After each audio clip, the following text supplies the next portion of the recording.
Jerry Butler est mort, un des principaux chanteurs de soul des années 1960 et ancienne voix du groupe The Impression, est mort à l'âge de 85 ans à Chicago jeudi 20 février, a appris le Chicago Sun-Times de sa nièce Yolanda Goff.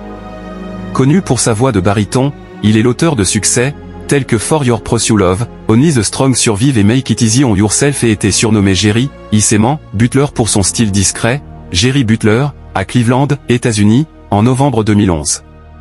Jason Miller Getty Images AFP. Jerry Butler, un des principaux chanteurs de soul des années 1960 et ancienne voix du groupe The Impression, est mort à l'âge de 85 ans à Chicago jeudi 20 février, a appris le Chicago Sun-Times de sa nièce Yolanda Goff. Connu pour sa voix de baryton, il est l'auteur de succès, tels que For Your Pursue Love, Only the Strong Survive et Make It Easy on Yourself et était surnommé Jerry, aisément, Butler pour son style discret, membre du Rock and Roll Hall of Fame depuis 1991 et nommé 3 fois aux Grammy Awards. Butler a été la voix de 2 grands épicentres de la musique soul, Chicago et Philadelphie. Avec son ami d'enfance Curtis Mayfield, il a participé à la fondation du groupe The Impression, situé à Chicago, et a chanté le succès For Your Pursue Love, célèbre ballade influencée par le gospel, qui a fait de Butler une star avant ses 20 ans. 10 ans plus tard, à la fin des années 1960, il rejoint l'équipe de production de Kenneth Gamble et Léon Huff, à Philadelphie, qui travaille avec lui sur Only the Strong Survive, et Western Union Man et d'autres succès. Ses albums Ice on Ice et The Issement Comet sont considérés comme les premiers modèles des productions dansantes à base de cordes qui sont devenues le classique Sound of Philadelphia.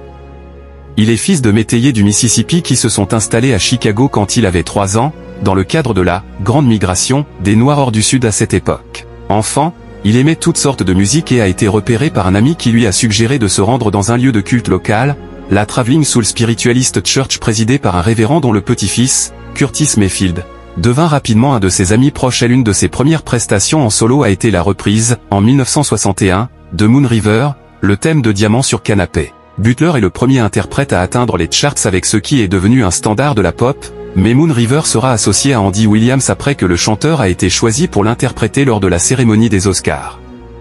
Merci de nous avoir suivis. Si vous n'êtes pas encore abonné, veuillez vous abonner et surtout activer la cloche de notification pour ne rien rater.